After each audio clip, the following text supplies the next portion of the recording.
Fala pessoal, tudo bem? Aqui é o Raniel Campos, bem-vindos ao meu canal Teologia e Tradução.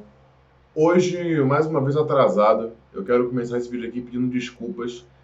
A proposta desse canal é que fosse um vídeo semanal, mas tem sido muito complicado de eu cumprir essa meta, eu tenho me esforçado, mas eu realmente tento trazer ao máximo algo relevante, não simplesmente cumprir aquilo que foi, né, instituído por mim mesmo para dizer que eu fiz, sabe? Eu queria uma coisa diferente. Então eu peço desculpas desde já, saiba que eu continuo me esforçando. Eu fico muito feliz até porque algumas pessoas me mandam mensagem, falam comigo, perguntam no próximo vídeo. Isso me motiva muito. Esse vídeo aqui, ele é a minha segunda tentativa de gravar, porque eu comecei a gravar sobre um tema, eu acabei tendo que parar e só consegui voltar agora. Eu ia até tentar juntar os vídeos, mas eu até cheguei a cortar o cabelo para ficar um pouco mais apresentável e acabou que não ia ficar muito legal, cortou bastante, e eu decidi recomeçar. Recomeçar o vídeo, mas em relação ao conteúdo, vai ser a mesma coisa. E antes da gente começar, eu quero falar com vocês que eu criei um canal no Instagram.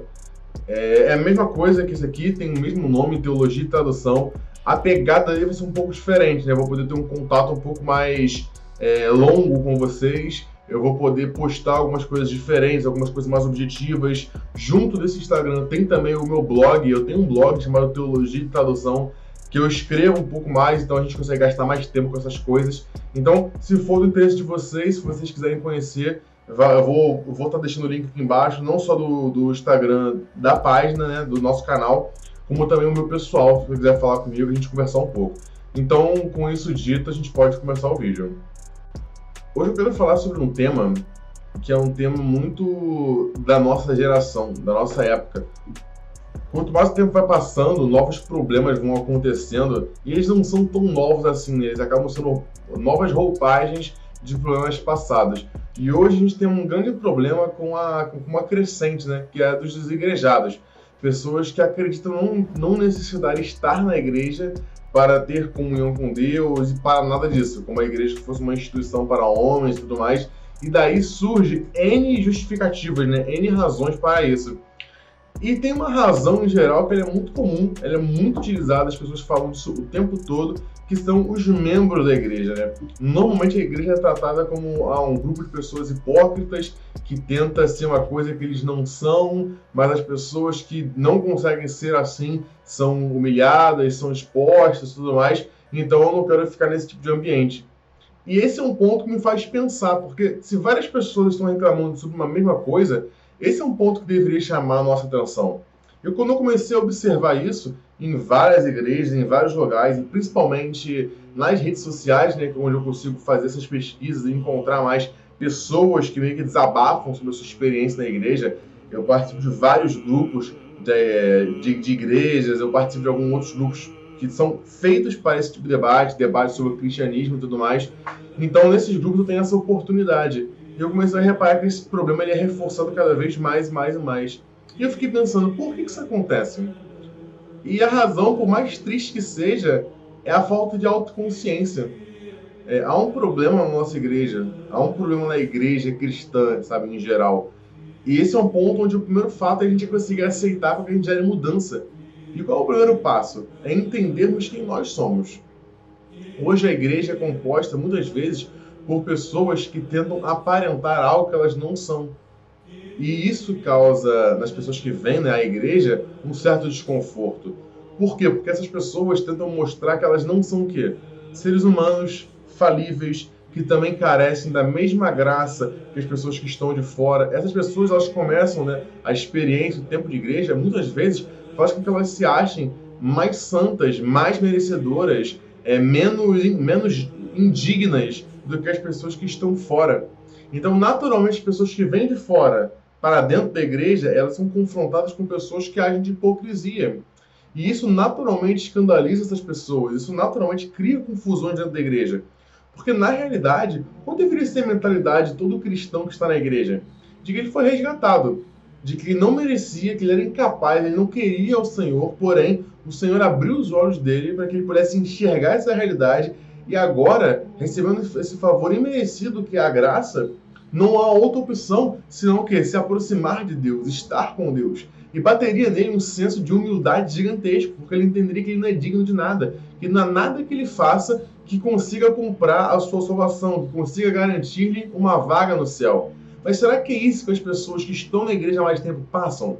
Humildade, um senso de que não, eu sou falho, eu sou pecador, eu não sou merecedor do que eu tenho. Dessa forma, os meus irmãos em Cristo, as pessoas que estão fora da igreja também, elas são tão imerecedoras quanto eu. E elas não são diferentes de mim. Eu não sou melhor do que elas por conta disso. Por conta disso, por essa razão, eu consigo receber essas pessoas e amá-las como Cristo me amou, sem merecer. E buscar que essas pessoas sejam renovadas, como eu fui. Não porque eu sou bom, mas porque o Senhor que me salvou é bom. Isso faz toda a diferença. E esse ponto dessa humildade, essa perspectiva, né, isso se dá muito pela autoavaliação. Você entender quem você é. Você entender Romanos 1. Você entender Romanos 3. Você conseguir entender na Escritura qual é a função da lei, apontar a sua insuficiência. Então, muitas vezes, a gente está o tempo todo questionando, né? A gente fala mal dos judeus, a gente fala mal dos saduceus, a gente fala mal da perspectiva que esses homens do tempo de Jesus tinham. Por quê? Porque eles apoiavam a sua salvação inteiramente na lei, no cumprimento da lei. Eles não enxergavam que a lei apontava para a incapacidade deles de cumpri-la, que o parâmetro de Deus era muito alto para elas. Hoje, o que a gente faz é a mesma coisa. A gente torna um outro objeto, vou colocar aqui a santidade ou estar na igreja, como se fosse o parâmetro, a lei, e vive a partir disso. Logo, você se sente merecedor da salvação. Você se comporta como um judeu daquela época. Você se comporta como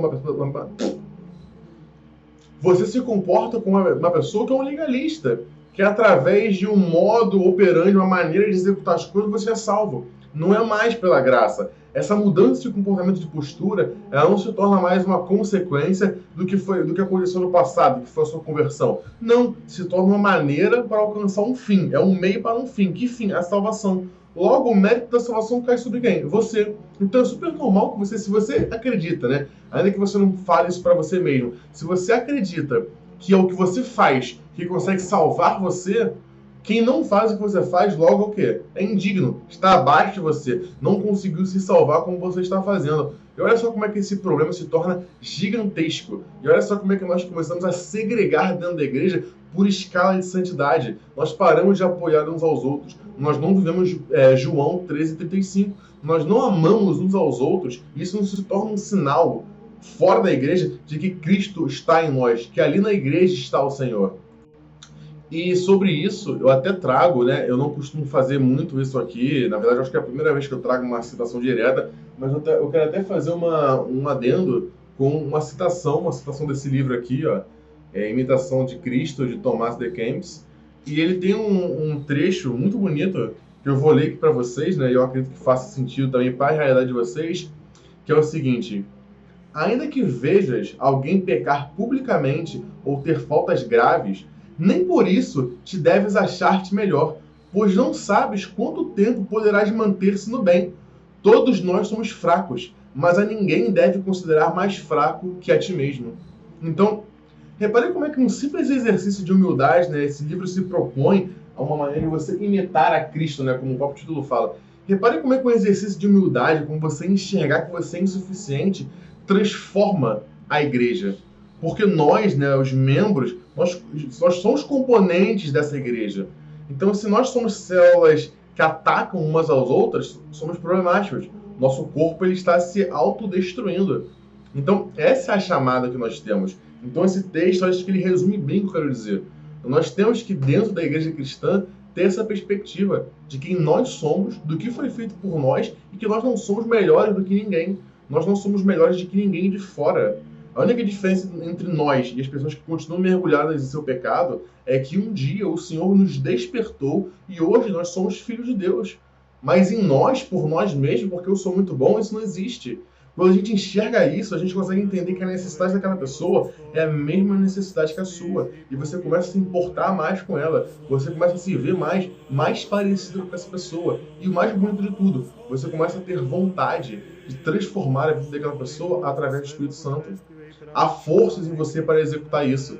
Não há arrogância, não há orgulho.